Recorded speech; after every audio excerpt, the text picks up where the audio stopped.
I've told the university council to her face that they have elevated foot dragging and stonewalling to the level of high art. And that art has people in newsrooms like this one going to court. We have the story.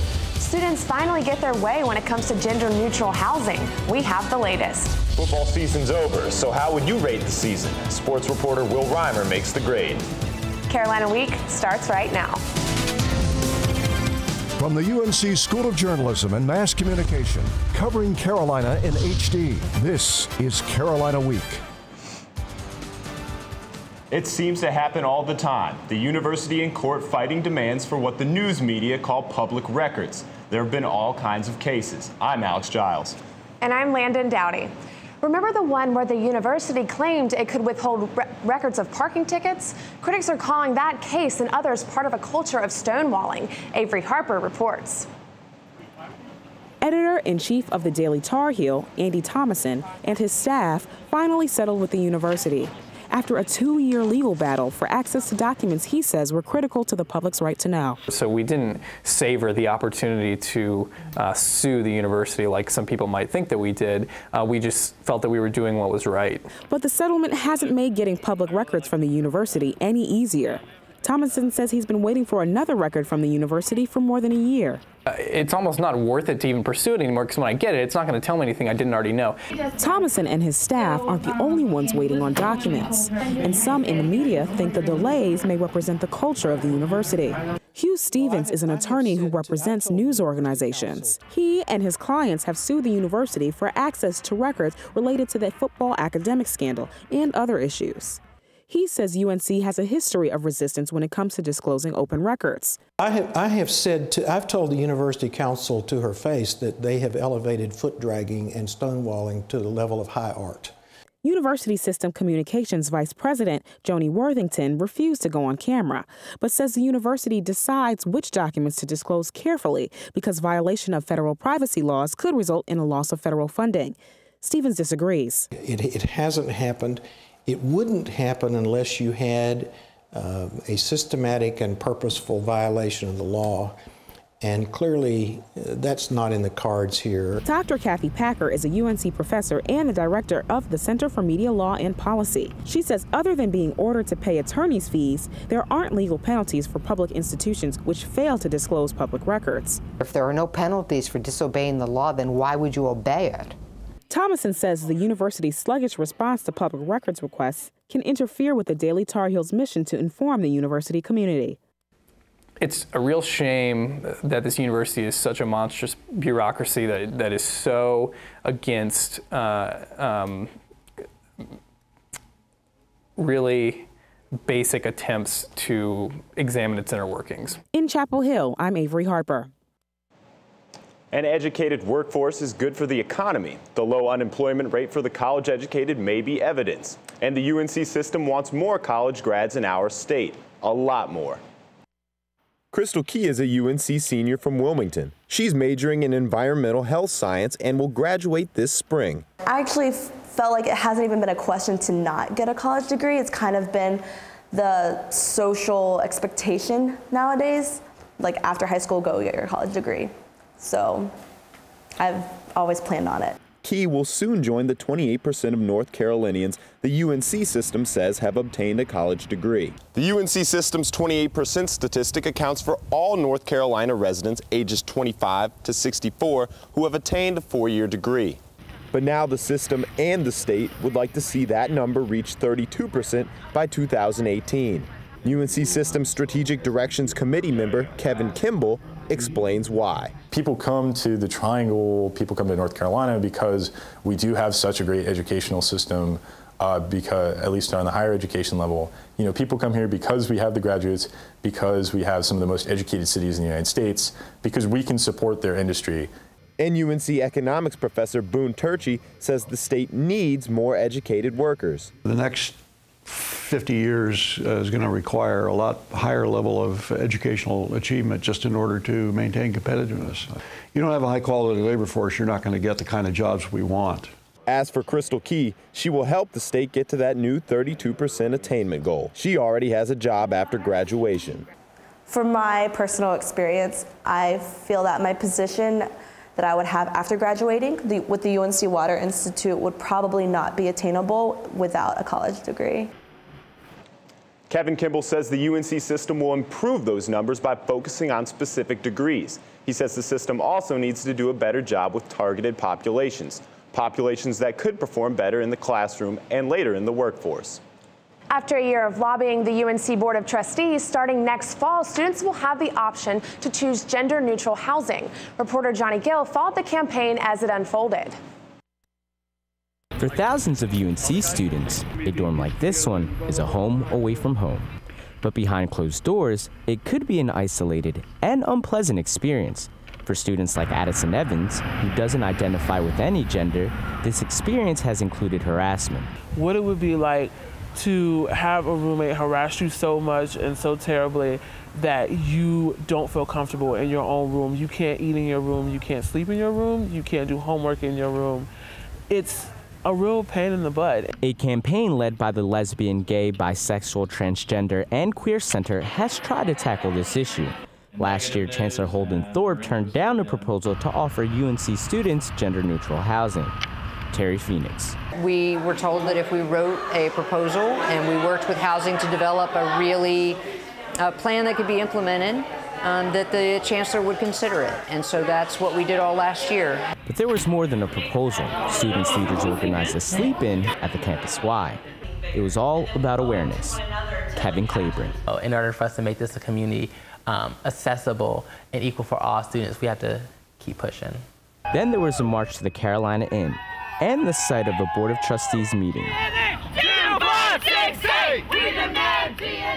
With a room full of hopeful supporters, Phoenix and Claiborne presented the proposal to the University Affairs Committee. They've received support from Student Body President Will Limonsaw and Vice Chancellor Winston Crisp. Then, all in favor? Aye. Opposed? The motion passes unanimously. For them to immediately vote on it unanimously was like, wow, this is ridiculous. It was a great moment because it showed that all the hard work that we had put into it was being affirmed by the people that had the power to make this option happen. And for Evans, this was an early Christmas gift. And I actually cried when I found out about it, and I just was overcome with joy because I know a lot of people here at the university that have been affected by the lack of having gender non-specific housing. Reporting in Chapel Hill, I'm Johnny Gill. Officials say specific dorms and on-campus apartments will offer this option. Right now, all of the rules and regulations have yet to be worked out, but we will keep you posted. UNC has another administrative position to fill. Assistant Dean of Students Melinda Manning announcing she will step down at the end of this semester. She's worked at the university for 11 years, but says it's time for her to move on to her next adventure. No word on what that new adventure might be. The search for the new chancellor here at the university continues, but we're not alone. North Carolina Central University in Durham is looking for a new leader too. Reporter Angelica Mohabir has the latest. NCCU senior and student government president Reggie McCrimmon is one semester away from graduation, but he's still dedicated to the new chancellor. He sits on the search committee. This is definitely huge, and this has to be done more now than ever in U.S. history, and especially in the history of HBCUs. He says there's a lot at stake. So that opportunities, resources, job placement, all those things match up for students to be completely successful in this global society that we live in. The chairman of the search committee is Harold T. Epps. In a statement on the Chancellor Search webpage, he says most of the logistics are done. Quote, with just 2 weeks of advertising, we received applications from 16 promising candidates. These applicants represent 10 states where they serve as professors, deans, provosts, and business executives.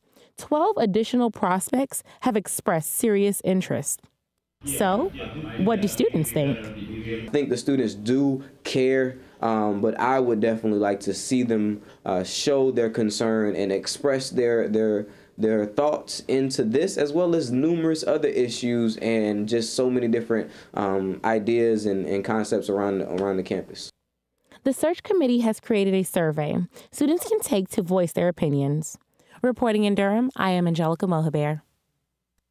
It's almost the end of the semester, and y'all know what that means. Report card time, Landon. It's also the end of the football season, which means it's time to grade Larry Fedora on his first season as our head coach. Right, Will? That's right, Alex. I've broken down the offense and the defense. But let's start with the offense.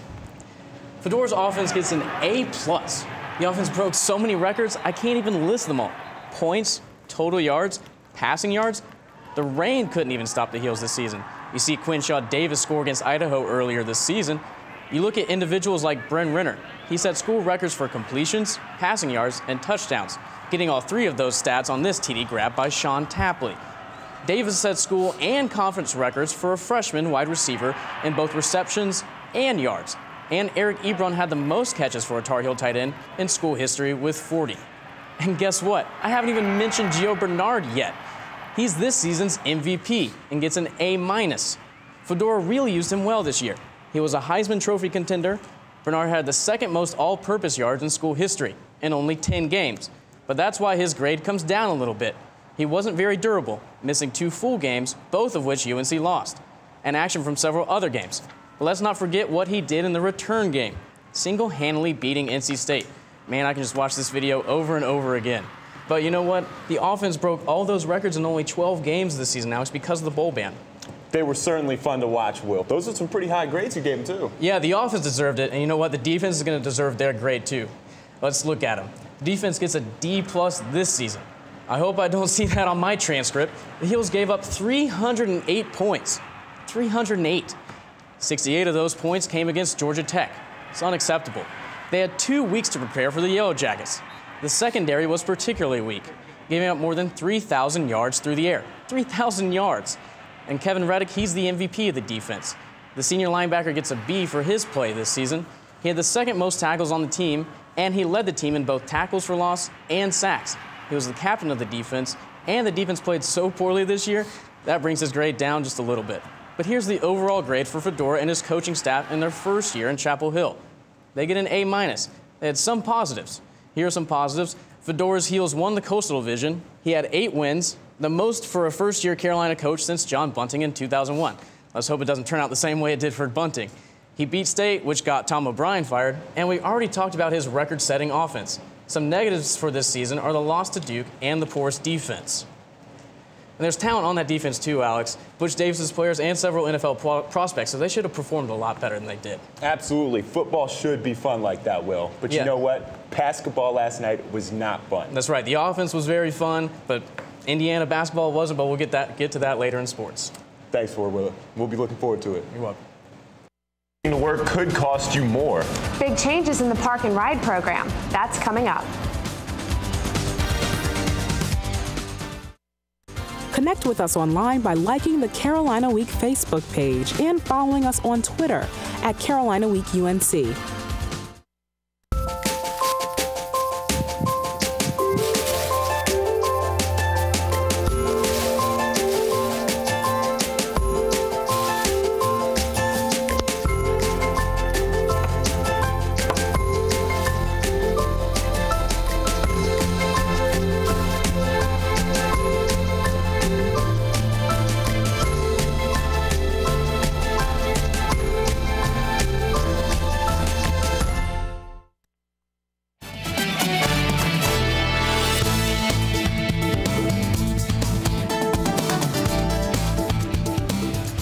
On-campus parking is expensive, so much that some of you drivers opt for the free Park and Ride program.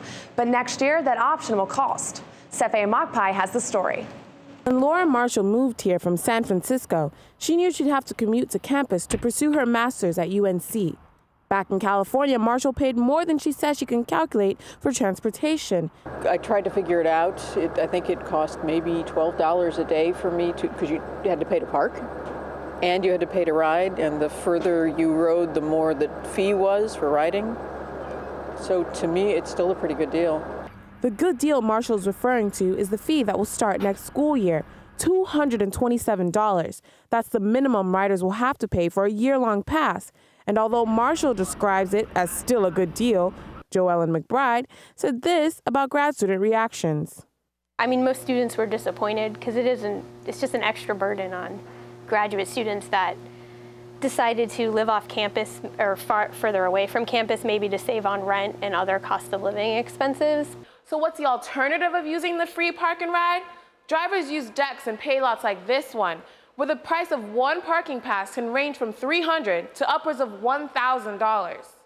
$1,000? That's not exactly what grad students are ready to throw out of their bank accounts. I've even heard some students say they have to take out loans now to help pay for their fees, because they are going to have to pay for this on top of the student fees that they're already paying. Reporting from Chapel Hill, I'm Safia Mokpai. The new fee is part of the 5-year transit plan. Although the minimum is $227, riders may have to pay more depending on their income. Turning lemons into lemonade may be a good philosophical outlook, but it's an even better business strategy. Only this business isn't a lemonade stand, it's a bar. Chapel Hill bar The Thrill is expected to reopen Thursday after being closed for violating building codes. Owner Scott Campbell says he used the 2 weeks to make renovations to the late-night hangout, including new marble floors, additional restrooms, and even an additional handicap-accessible bar. Still, Campbell was surprised he was forced to close. It was never in any way unsafe to patrons. And that kind of hurt, seeing that in the paper and seeing the words, you know, condemned. It sounds like an awful term for something that was so minor. The owner says he plans to add a restaurant in January. Food trucks. Some think they're a unique dining experience, but Chapel Hill laws don't make it easy for the vendors. Brianna Harper joins us with more. Thanks, Alex. In February, the Chapel Hill Town Council enacted the current food truck regulations. Since then, one permit has been issued. Now, council members are considering a change to the rules to encourage more food trucks. Food trucks like American Meltdown can be spotted throughout Raleigh and Durham, but costly startup fees and permits have discouraged vendors from operating in Chapel Hill. For example, the fee is $25 in Durham, but in Chapel Hill it's $750, plus a property fee of more than $100. All this could change. Residents are looking for unique ways to interact in the community, and I can't think of a better way than helping local small business owners who are trying to start up a business and bringing life and excitement to empty parking lots. In the spring, the Town Council will hear recommendations from staff on all this. Back to you. Rachel Myrick is a Moorhead Kane Scholar. She's a member of the Phi Beta Kappa Honor Society, and she's the UNC Student Body Vice President. Impressive, right? Well, it gets even better. Now the Charlotte native can add Rhodes Scholar to her resume. Hi, Rachel. Thanks for joining us. Congratulations. Are you excited? I'm very excited. Well, we are too, and we're proud to have you as a Tar Heel. You're a Moorhead Scholar as well. How did being a Moorhead help you in applying for the Rhodes? I think in general it helped me kind of take advantage of all the different opportunities that Carolina has to offer, and help provide me some awesome summer experiences, and help me immerse myself fully in some of the academics and extracurricular opportunities on campus. And as a Rhodes, you get $50,000 a year. What do you plan to do with it? Well, it'll go towards paying for my tuition for Oxford and living in Oxford. I'm planning on pursuing a master's in international relations, hopefully leading into a doctorate. Wow, what an amazing experience. Well, we are proud to have you, and thanks so much for joining us. Thank you. Good for her. It's been 25 years since the World AIDS Day began. Jim Bunn is the person behind the idea. He's on campus tonight to talk about it and his hopes for the future of the day. I hope that we get to a point that December 1st is just a date on the calendar and it's not World AIDS Day. I hope we've gotten to the point there are actually scientists now who are talking about eradicating the disease. So my hope would be that at some point, maybe in our lifetime, that December 1st will not be known as World AIDS Day. It'll just be a date on the calendar, and how nice would that be? Bunn is currently speaking at Howell Hall. Your weather forecast is up next.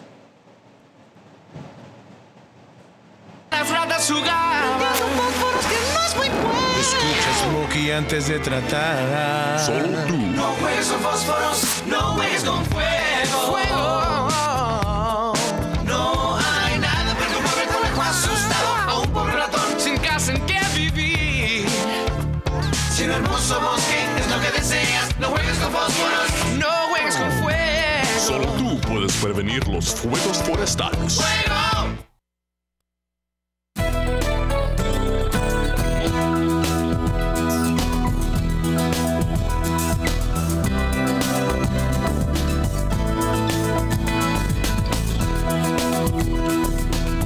All right, welcome back to Carolina Week, everyone. I'm Drew Day. Thank you so much for staying with us.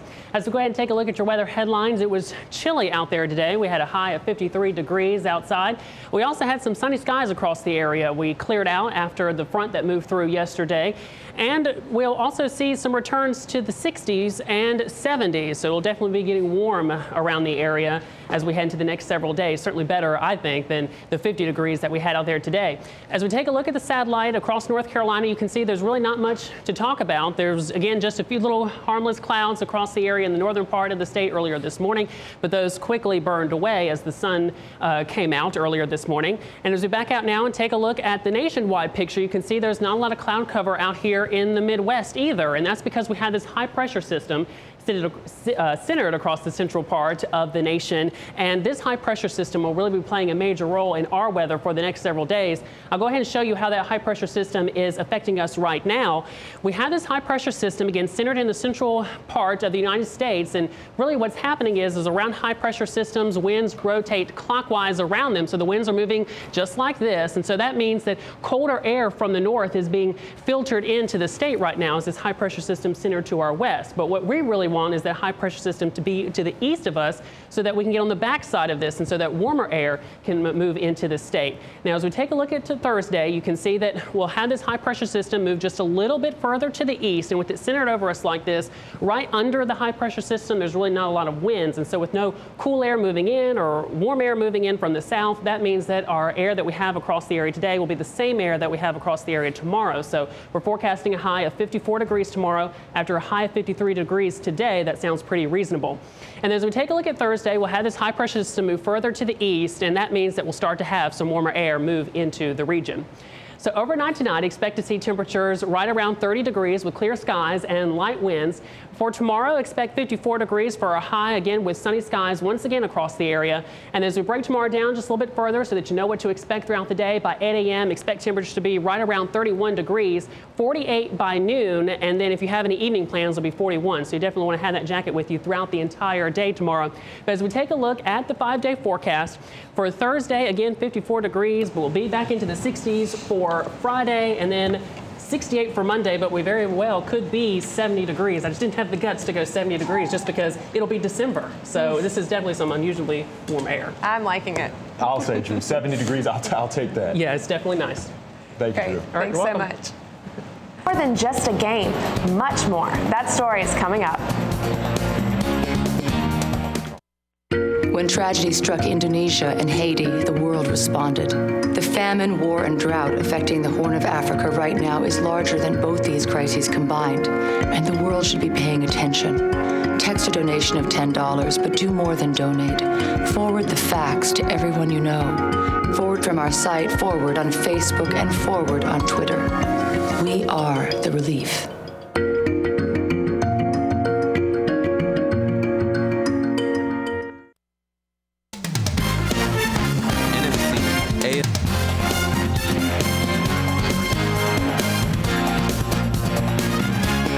If you haven't looked at a map today, the state of Kentucky is now on the Atlantic coast. At least that's what the ACC says. The conference approved the addition of Louisville earlier today. The Cardinals will replace Maryland, who will leave the ACC in 2014. And earlier this week, Athletics Director Bubba Cunningham put to rest any rumors that North Carolina will join the Big Ten. He sent an email to Tar Heel fans saying the ACC has been our home for nearly 60 years, and we want it to be our home for another 60 years at least. We are part of a great league with a strong future. Strong future, sure, but last night was pretty weak for the conference and the Heels in the ACC Big Ten Challenge, and it was a Zeller, former Tar Heel Tyler Zeller's little brother, who did them in. Early in the first half, here comes that name again, Zeller. Cody Zeller was a terror for the Heels, especially when beating everyone down the court for easy breakaway baskets like his brother did. But the Heels have Dexter Strickland. He led UNC with 14 points. But they didn't have PJ Hairston, who was out with a knee injury. And they could have really used his three-point shooting because things got out of hand in the second half. Indiana's lead got as big as 32 points, and the Heels took their second loss of the season losing 83-59. Well, that one wasn't fun to watch, but the Heels will be in action again Saturday night. They'll take on a familiar foe. Former assistant coach Jared Haas returns to the Smith Center as head coach of the Alabama Birmingham Blazers. Haas coached the Heels from 2003 till last season. And 10 Tar Heels were named to the ACC All-Conference football teams. Media members voted 4 Tar Heels as first-team selections. Running back Gio Bernard, offensive guard Jonathan Cooper, defensive tackle Sylvester Williams, and linebacker Kevin Reddick all earned the honor. Bernard was also the first-team All-ACC special teams player. And the football season might be over for the Heels, but some future Tar Heel stars are still in action over in Durham. Brenna Sukier has the story.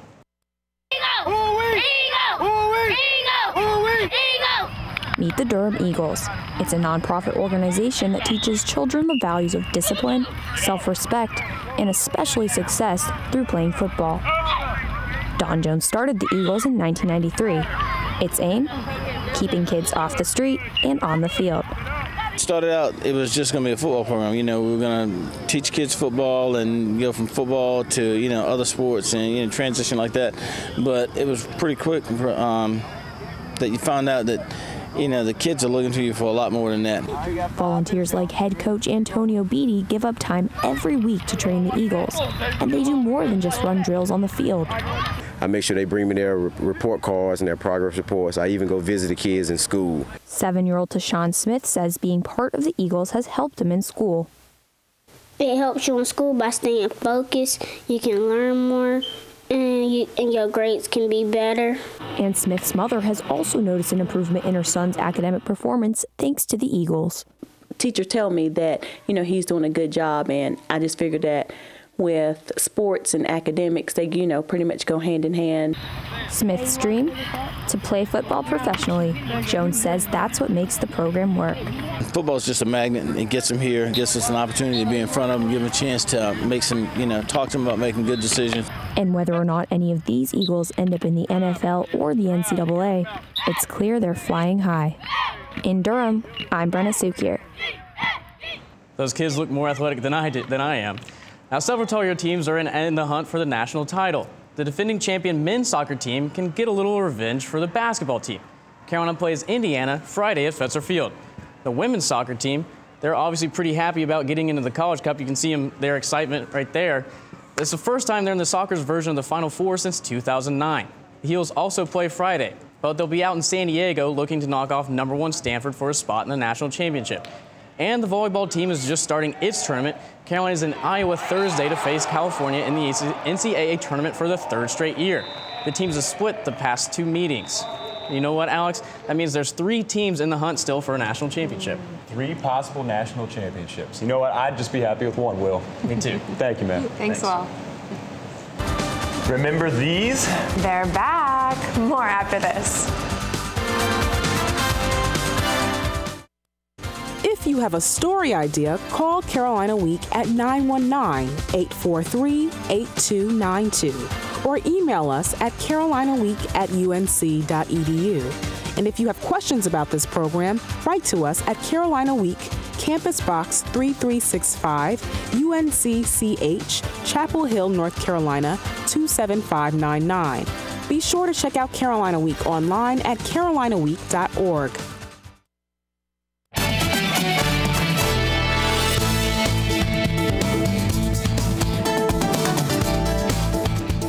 If you are looking forward to grabbing a slice of pizza at Franklin Street's newest eatery, the wait for your table just got longer. The opening of Mellow Mushroom in the Old Hams location on West Franklin Street has been delayed again.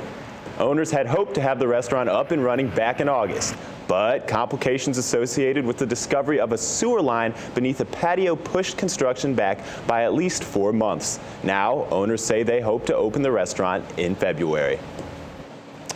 Well, Landon, that does it for this edition of Carolina Week. Thanks for watching. Good night.